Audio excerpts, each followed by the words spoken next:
Hello and welcome from the atrium of the main building of the IMF.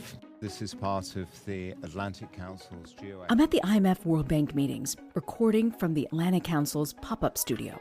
It's a great setup. It's right in the middle of an enormous atrium with a large stage and hundreds of chairs set up. You really have the sense that you're in the middle of it all. How are you? I am good. And where are you based? In Accra. Oh my gosh. Yeah. Wow. So what was the trip like? The two people I'm about to interview are here because they care deeply about increasing financing towards the world's poorest countries, particularly as government debt is reaching historic highs and a critical funding deadline is about to pass.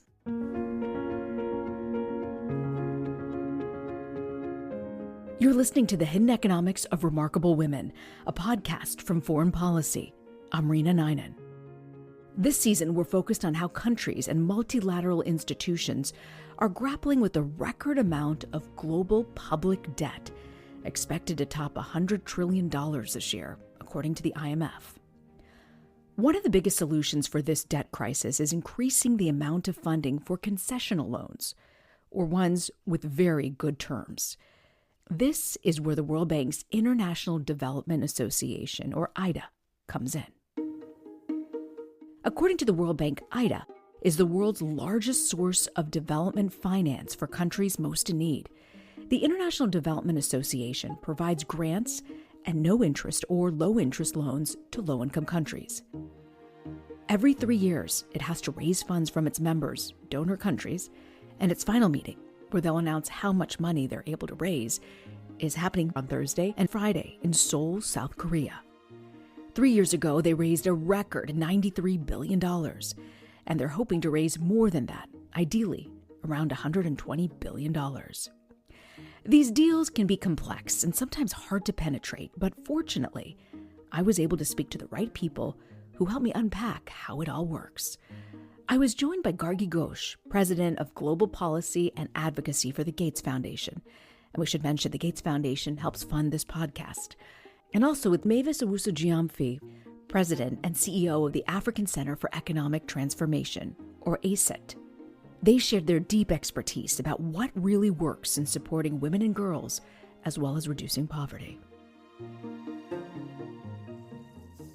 There's this new World Bank report that shows that the world's 26 poorest countries are in more debt than any time since 2006. I want to ask you, Gargee, I'll start with you, and then I'd love to ask you, Mavis, what do you believe are the repercussions of having some of the poorest countries in this kind of debt? Thanks for asking that important question. So first of all, when I think about what led us to where we are, we have had 20 years of incredible growth and progress in development. A statistic that my organization, the Gates Foundation, looks at a lot is how many children die before their 5th birthday. It's kind of a basic measure of humanity, if you will. And what we should collectively be really proud of is that number has halved since 2000 to where we are today. Number of people living in poverty has come down. So there's been incredible progress. And then COVID hit. And there was the immediate shock of COVID and the costs associated with caring for people. But then what we saw is that after COVID, growth has been really slow to restart. And the financing that had been available to many poor countries dried up really quickly. And so today you have a period where, largely because of external shocks, countries are having to spend more on debt servicing than they have to spend on health and education. And we know when there are situations like that, the whole country is stalled, can't move forward on growth, and most importantly, the poorest suffer the most. We know that it's women and children who will give up a meal. We know that kids get pulled out of school, and it's often girls first. And so in an incredibly bad macro situation, we are particularly worried about women and children and people on the verge of or who live in poverty because they will be hit the hardest. Ms. Gargee's sort of laid out what the situation is with this, with the debt. What would you recommend? Like, how do you even begin to tackle this problem?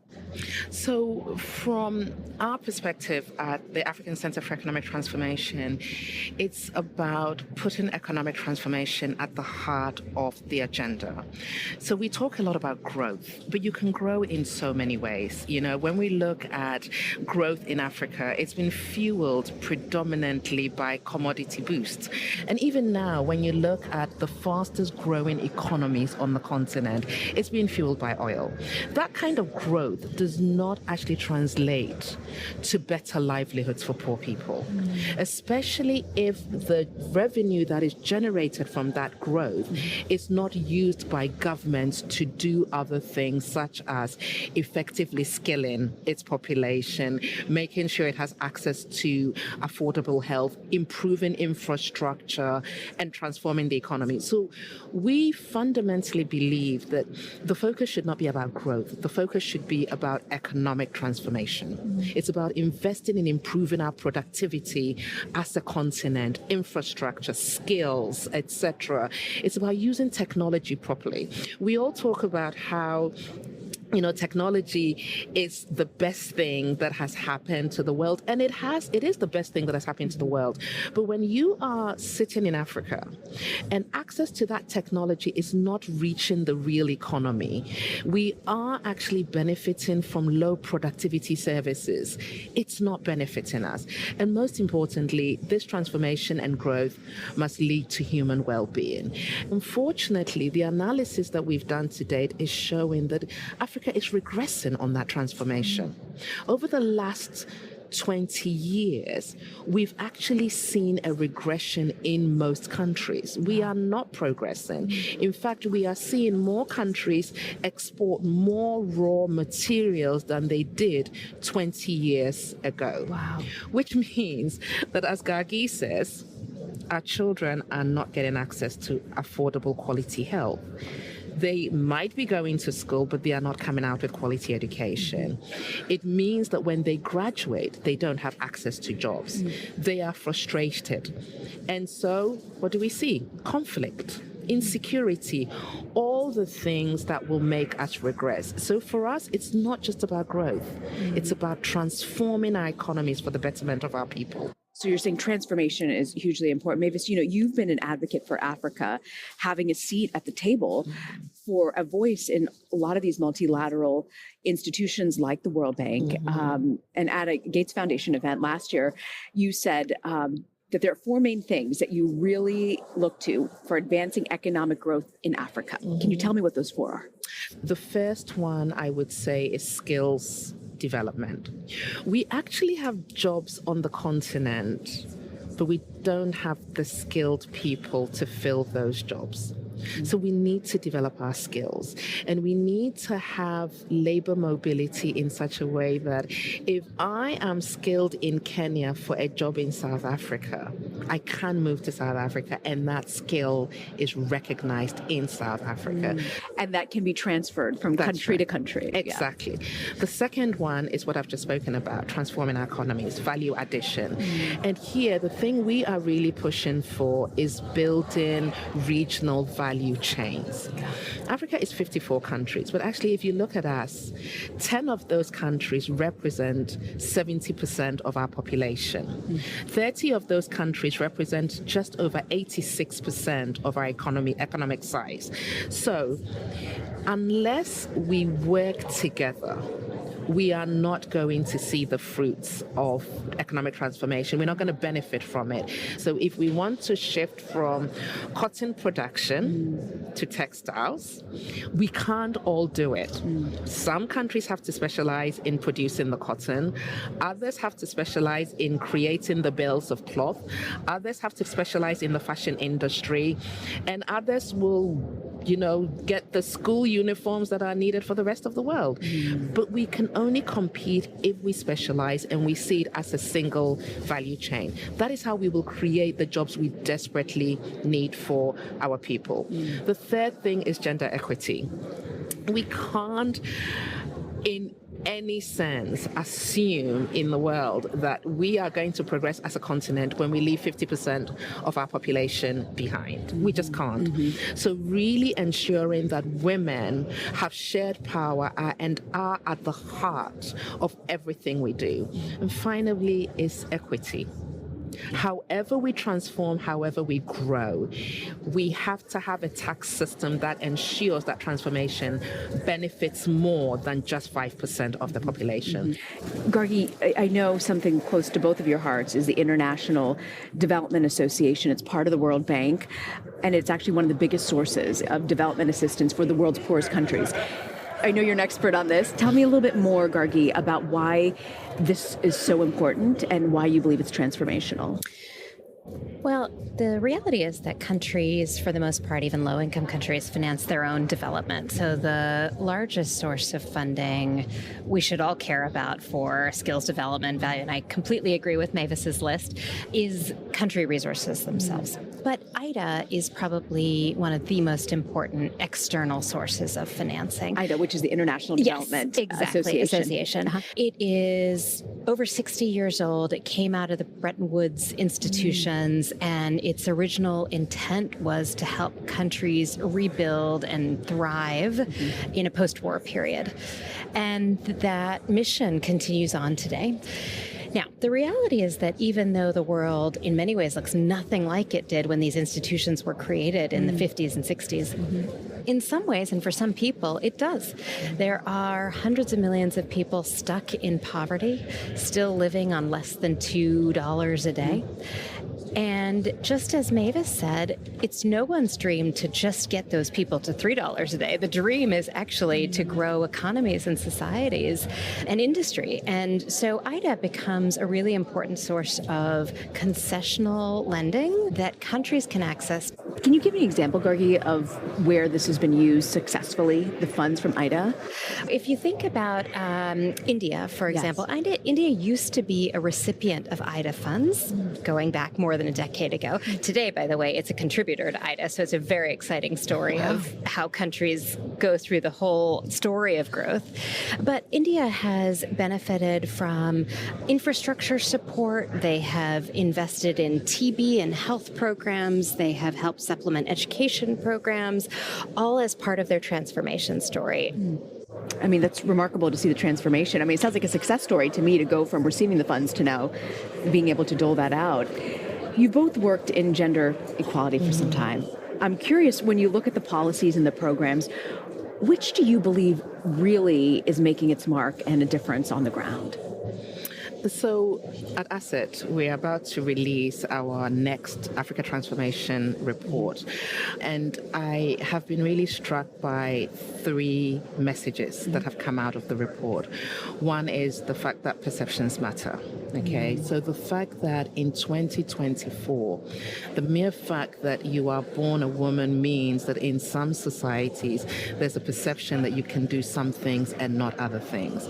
And that perception has such a huge impact on what the type of education you can access, the type of job you can access, and on your life as female.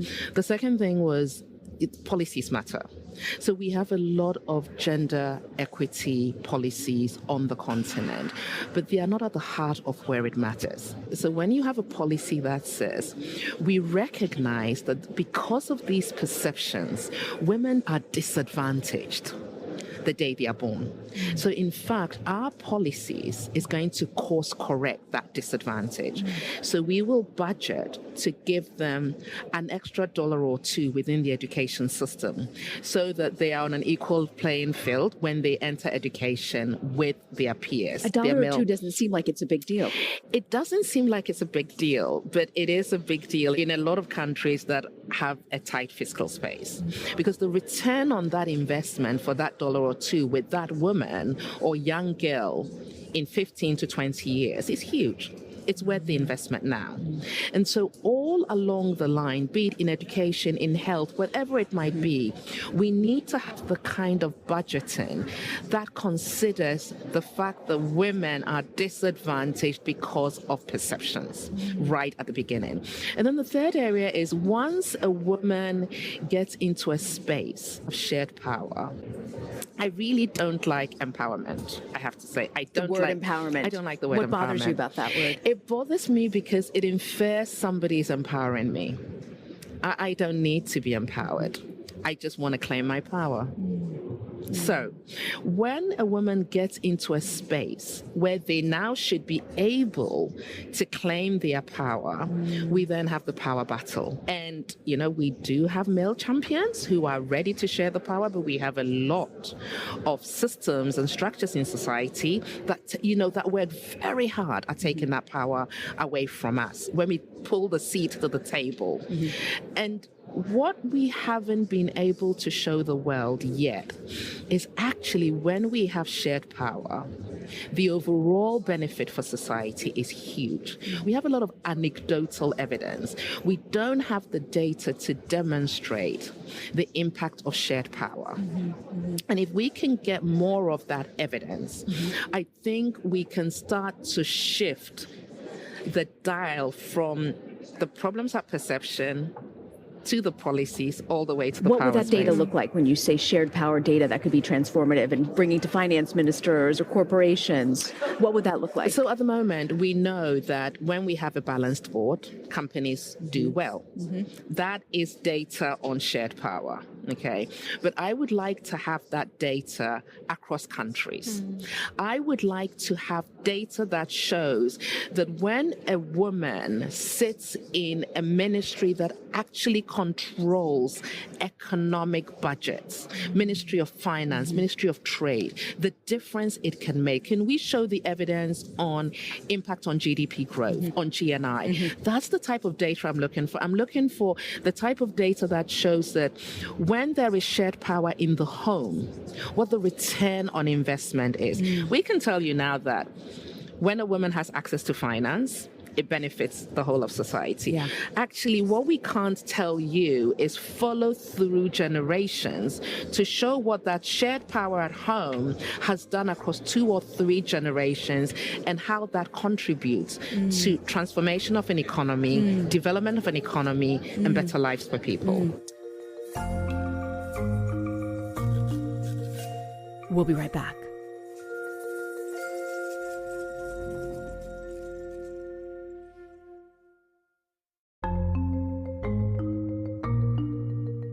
Welcome back to the Hidden Economics of Remarkable Women. I'm Reena Ninan. I want to get back to our conversation with Gargee Ghosh from the Gates Foundation and Mavis Owusu-Gyamfi from the African Center for Economic Transformation, or ACET. This next story really stuck with me. You've spoken to a lot of stakeholders, private companies, corporations, governments. When you're having these conversations about investing more in women and girls, what do you say to them? Well, so Mavis and I have worked together for a while, and I saw her in New York before UNGA. And I don't know if you remember this, Mavis. She told me that her child had actually given her some advice as she came to UNGA. Oh, I love it. From the mouth of babes. Which was something to the effect of, Mom, don't just go talk. Make sure you do something. So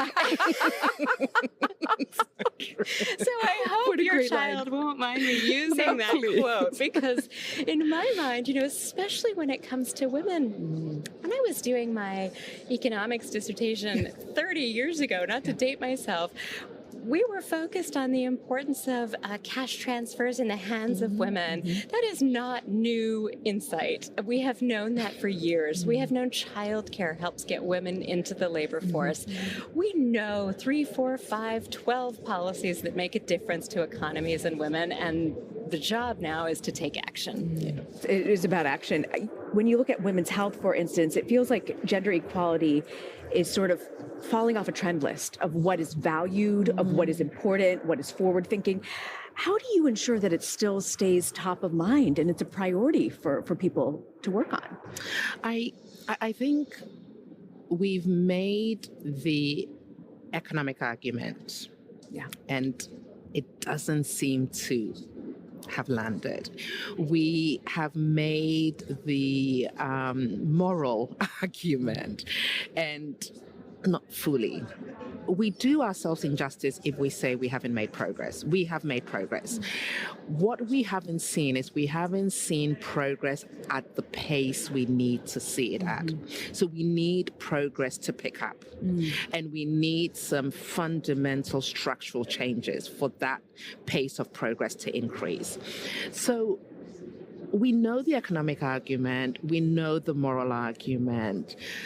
I just think we need to reassure society the shared power doesn't equal a loss to others. At the end of the day, we are all human beings. And so if I'm asking you to share power, if I'm asking you to give me my seat at the table, give me room to be the very best I can be, you automatically assume that I'm taken from you.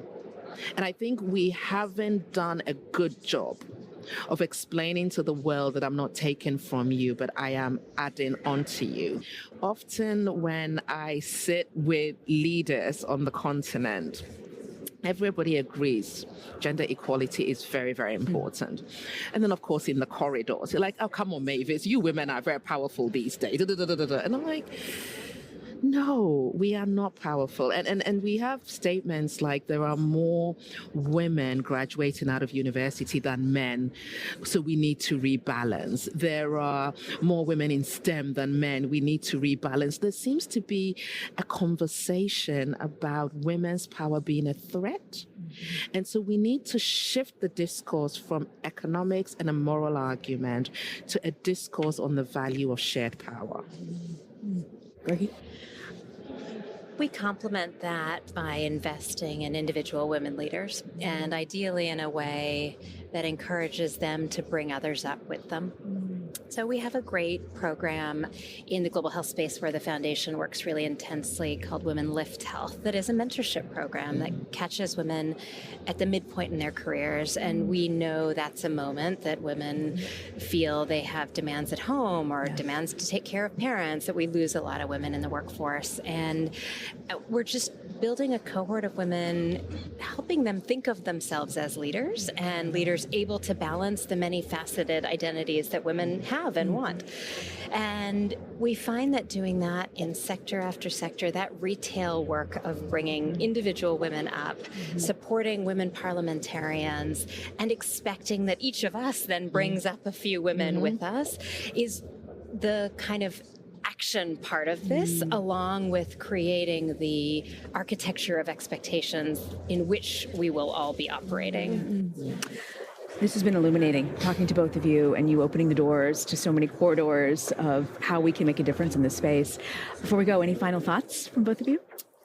So I think my final thought is when Gargee was talking about debt in Africa and IDA, one of the things that I wanted to build on what she said is what IDA offers countries is time. You know, these debts are long-term. And very often, what we need in a lot of African countries now is investment in long-term structural change. You know, an infrastructure investment will not see a return for 15 to 20 years. So if we're borrowing for 5 years and expecting to pay it in year 6, it's too early. And that's why we have so many of the problems we have right now on liquidity challenges and debt in a number of our countries. So just a message to our global partners, IDA matters. This concessional fund is going to be critical as we think through how countries are going to transform for the betterment of their people. And secondly, don't leave 50% of your population behind. It doesn't make sense. I agree with Mavis. I would also add, sometimes it's easy to get overwhelmed when we talk in the macro, debt in Africa, growth.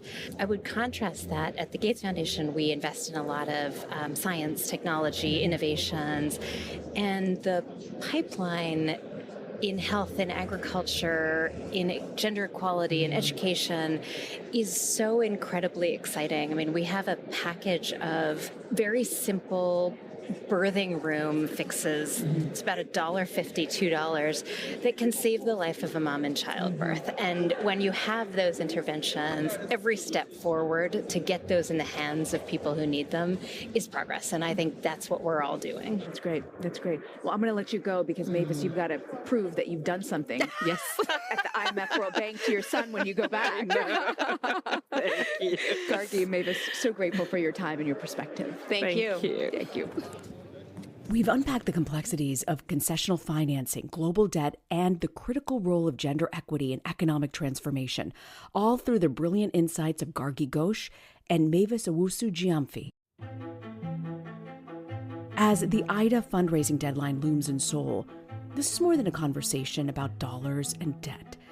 It's about building pathways for women and communities to thrive, for countries who need a little boost and are looking to their economies and societies. It's also about challenging outdated perceptions, crafting smarter policies, and ensuring that shared power isn't just a talking point, but a measurable impact. Next week on the podcast, how climate change is impacting women and girls. When they were called and told that it was really flooding and they needed to get out, it was such a horrific night because she had to leave without anything. She didn't even manage to carry any clothes for her kids. And how multilateral institutions are addressing this intersecting challenge. This is integrated resilience that is affecting farming, women, food, health, and also disaster recovery. More on that next week. And that does it for today's show. The Hidden Economics of Remarkable Women is a production of Foreign Policy. This season, we're supported by the Gates Foundation, Northwestern University's Roberta Buffett Institute for Global Affairs, and the Atlantic Council. The Hidden Economics of Remarkable Women is hosted by me, Reena Ninan. Laura Rossbrow-Tellem is our senior producer. Rob Sachs, our managing director. And Angela Zhang and Claire Schnatterbach provided production assistance. Thanks so much, and we'll be back in your feed next week.